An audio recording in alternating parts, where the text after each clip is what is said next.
Hi, I'm Sean. I'm a grown man and I like to play with cars on the internet. And today I'm going to take you behind the scenes of exactly how I do that. I have no script for this video, I kind of have no clue how it's going to go, but I figured, the people that like watching me play with toy cars on the internet might be interested to see kind of what my filming process is. So yeah, let's get right to it. Right, so here is the set in all its glory. You can see we got the track here made out of that exercise foam mat. I won't go into too much detail on how that's made. I've already made a video about it that you can check out way back in my catalog. I wear a silly hat in that video. But in no particular order, we'll just kind of go over some details of how I make these movies, how I do the sets. We'll start, I guess, with the cameras. I'm actually filming this on my phone, which I do not use for stop motion, but this right here is kind of the main camera. I have no idea what it's called, but that's the one I use for most of my stuff.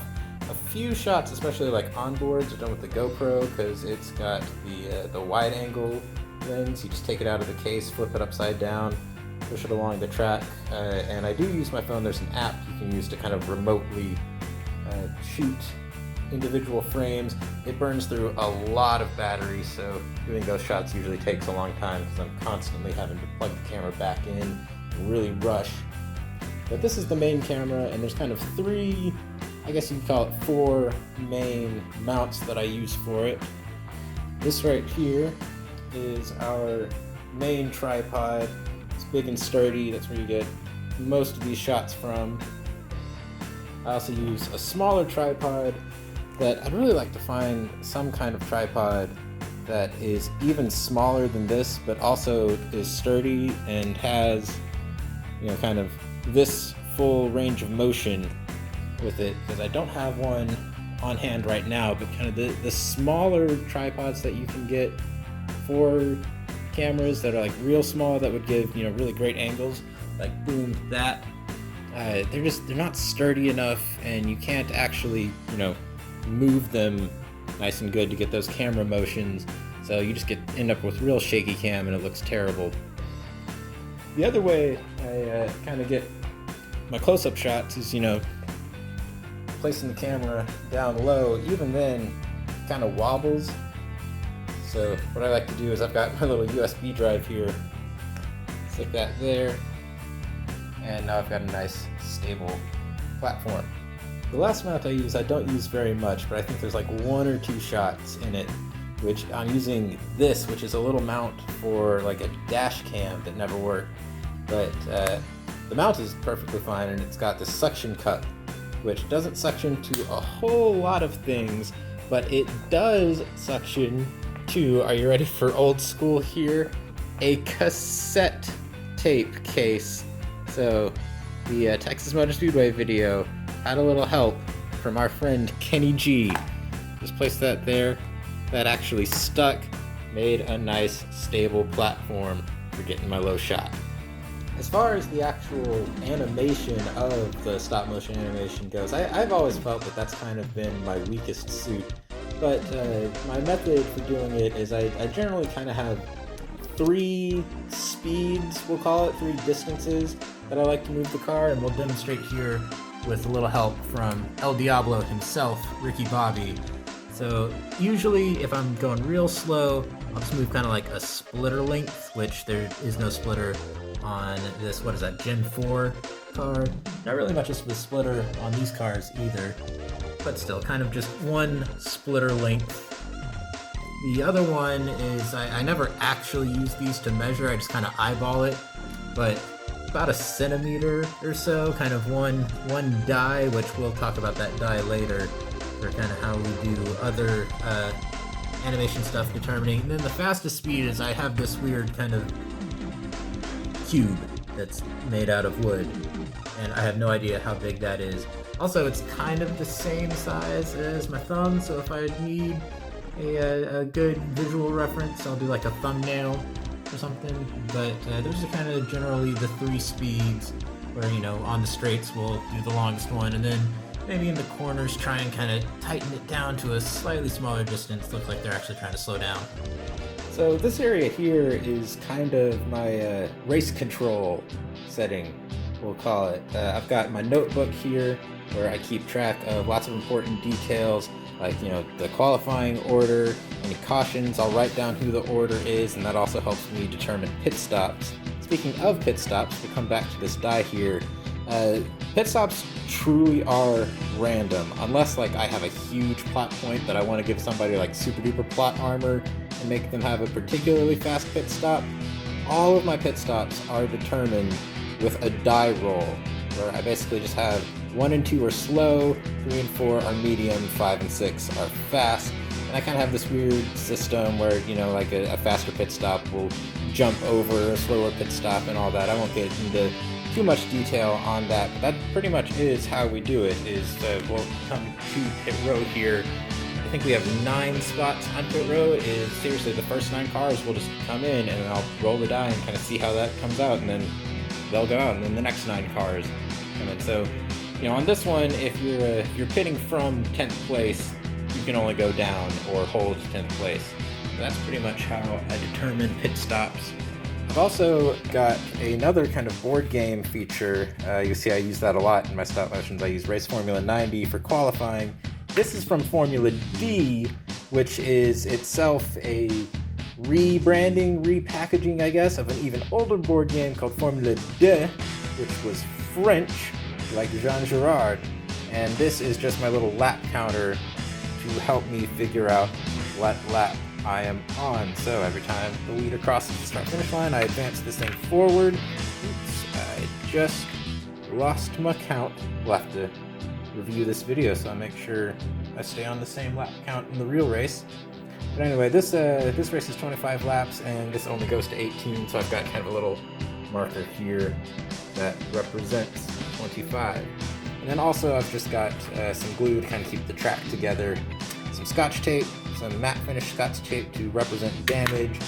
I've got my cotton balls here, and then some matte black electrical tape works good to kind of fake some bare bond if the car ever gets damaged but then comes back out. Lighting. Lighting is very important when you are making movies, and so this is kind of how I light my daytime, at least, races. Is I've got this nice little chandelier here, but also I have rigged up this fluorescent industrial light I found at a thrift shop, which comes all the way over here, where I've got it clamped and this big long extension cord. So we'll have the chandelier turned on, and we turn on that light, and that usually provides enough lighting for a daytime race. One thing that I really have to be careful of is real daylight. We are facing west right now, which means when the sun comes down, it pours right through that window and pours light inconsistently all over the set, which means I cannot film in the afternoons at all. I have to wait until nightfall for much easier, much more, what's the word I'm looking for, consistent lighting, which can, again, make things a little slow in the process. Also, these are how I do kind of my daytime thing. These are just the little poster boards that are 3-sided, spray painted sky blue. It kind of gives everything this weird blue tint. Every now and then it'll give like this weird opposite orange tint. But that is how we light day races, which is kind of difficult. Night races are a little easier. What we do for those is wait until real nightfall, of course. Turn off the chandelier, but we'll keep this fluorescent one. And then also I've just got, you can probably see in my night race videos, some like handheld lamps that have some sort of base on them, and that makes for pretty good artificial stadium lighting. And that's pretty much it as far as the ins and outs of how I make my stop motion videos. So I guess for the rest of this, we'll just kind of give you a little set tour of all the Easter eggs surrounding my own personal Texas Motor Speedway. You can see we've got our pit boxes here. They're just Lego. And then once again, a board game element. These little pit dudes don't actually represent anything. They were just a little fun inclusion in that Daytona Challenge board game that I bought to do kind of my Daytona Speed Weeks in those semi-stop motion, but definitely not stop motion, and I made that very clear, but people still hated the videos anyway. Videos that I made a while back. But yeah, they're fun. I do try to actually like make the colors represent, you know, real drivers, usually based on qualifying order, because in real life, the qualifying order determines who gets to pick pit stalls first, and most of the time people just kind of pick, you know, first one all the way on back. If you'll notice in the video, in the Texas Motor Speedway video, these change from the start to the finish. When we have the actual, you know, real start of the race, it represents the qualifying order, but then that changes by the time the first caution comes around, and so some of these colors have actually changed to more accurately represent the drivers that are in the top 9 pitting. So we've got some cameos by some special cars here. First, we'll just go with the pace car. I've been hanging on to these for a while. They were just some weird, fun little extra that Hot Wheels was giving away at Texas Motor Speedway a few years ago. So I figured that'd make for a good pace car. I got 2 of them, so sure, why not? We'll use both of them. Anyway, those cars are not particularly exciting to anybody, but these might be. We've got a few movie cars here. So we've got the A-Team van, the Pizza Planet truck, which I bought like a week before I started filming this, so I was super excited to find the Pizza Planet truck. We'll get back to that blue Mustang in a little bit, but we've got Brian's car from the original Fast and Furious, the Time Machine DeLorean, another car, Dom's car from the original Fast and Furious from that very first drag race there. And I think that is the last of the movie cars. There's also my little Lego helicopter, which my first season had a real Hot Wheels, or I think it was actually technically Matchbox helicopter, but I forgot I gave that little helicopter away in between making videos, and I still wanted a helicopter, so I hastily threw this together with Lego, and I'm actually kind of proud of it. Right, so this blue Mustang is a little Easter egg for me personally, because I used to own a blue 2008 Ford Mustang that I had named Lady Bird, not after the First Lady of the United States, but after Hank Hill's dog, Lady Bird. Unfortunately, I do not have that car anymore, but fortunately, my current car is a 2014 Mustang, which I have named Black Pearl. Also, this purple car is kind of special to me because one of my earliest memories of my family having cars was like a maroon or a purple car or something.